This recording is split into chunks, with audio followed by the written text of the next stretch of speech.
जय हिंद दोस्तों, वंदे मातरम। मैं आज आप लोगों से चर्चा एक बहुत ही अहम मुद्दे पे करने वाला हूं, जो कि सीजीआई मतलब सुप्रीम कोर्ट के चीफ जस्टिस के ऊपर है। मुझे ये समझ में नहीं आता है कि जितने भी चीफ जस्टिस होते हैं, वो जब डिस्चार्ज मतलब कि या पेंशन आउट होने लगते हैं, तब वो भगवान के शरण में क्यों जाते हैं? उन्हें याद आता है कि भगवान नाम का भी कोई चीज होता है और हिंदू नाम का भी कोई चीज है, और उनके ऊपर वो अपना देना शुरू कर देते हैं कि मुझे भगवान में बहुत ही ज्यादा आस्था थी, मैं तो भगवान से मनाते रहता था, मैं बहुत पूजा पाठ करता था, और हिंदुओं का सांत्वना लेने के लिए उमड़ जाते हैं। लेकिन जब तक वो सीजीआई रहते हैं या जब तक वो सुप्रीम कोर्ट के जज होते हैं, तब तक उन्हें ये क्यों नहीं दिखाई देता है कि भारत में जो है असामाजिक तत्व बहुत ज्यादा फैल गया है और उनका दबदबा सुप्रीम कोर्ट के ऊपर भी है। लेकिन जैसे आप तरुण रंजन गोगोई को देखिए, जब पेंशन जा रहे थे तो राम मंदिर वाला जो है डिसीजन दे के गए। जैसे अभी देखिए चंद्रचूड़ जी, सीजीआई चंद्रचूड़ जी, जब अब पेंशन जा रहे हैं तो इनका एक वक्तव्य आया हुआ है ट्विटर पे कि इन्होंने एक सभा में बोला है कि मैं राम भगवान का बहुत बड़ा भक्त हूं, और जब राम भगवान का मंदिर का डिसीजन चल रहा था तो उसमें मैं भी एक जज था, और मैं भगवान से प्रार्थना बैठ के करता था कि मेरा डिसीजन तो कुछ भी नहीं है, जो आप चाहोगे वही होगा, भगवान मेरे ऊपर भी कृपा करो, पूरे जज के ऊपर कृपा करो और अपना मंदिर बनवा लो। लेकिन ये अभी तक आपने क्यों नहीं बोला? चलिए, वो अभी तक नहीं बोला, आप एक मजबूरी थी, एक संवैधानिक पद पे थे आप।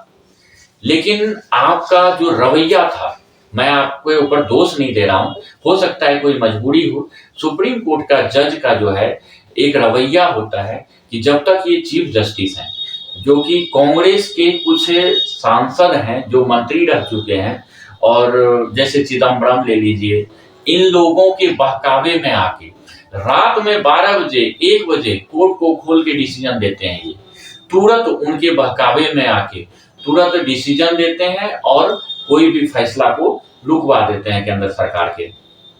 मुझे ये समझ में नहीं आ रहा है, जब आप पेंशन जाते समय हिंदुओं की बात करते हैं, भगवान की याद आता है, और जब आप जज होते हैं तब आपको हिंदू विरोधी ही आप डिसीजन देते हैं। जहां भी सरकार चाहती है सफाइया करने के लिए, वहां आप रोक लगवा देते हैं।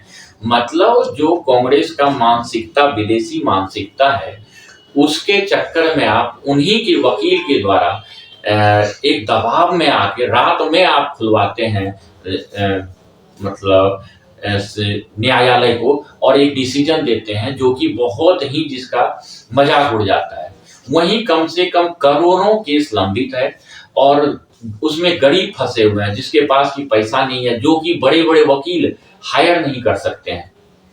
लेकिन उनके लिए क्यों नहीं खुलता है कोर्ट कि आज हम रात में कोर्ट खोल लेते हैं और इतने गरीबों का निपटारा कर देते हैं? लेकिन आपने तो कभी संज्ञान नहीं लिया।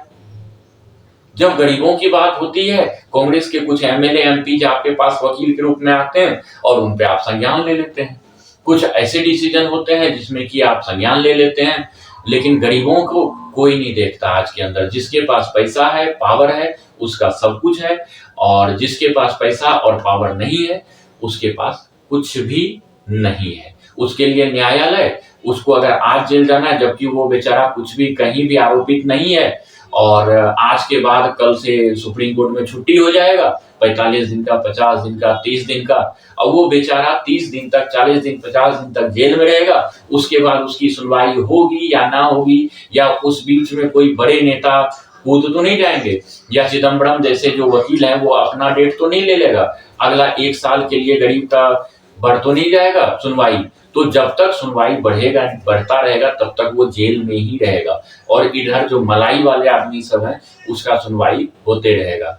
आज के डेट में सुप्रीम कोर्ट का ये हालत होके रह गया है।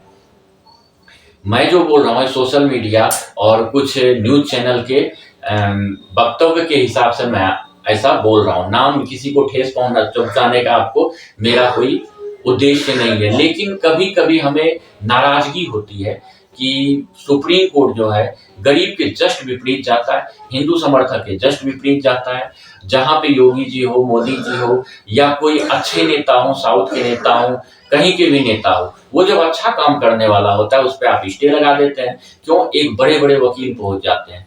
कन्हैयालाल जिसको कि जिसको का गला काट दिया गया था राजस्थान में, उसके तीनों के तीनों जो गला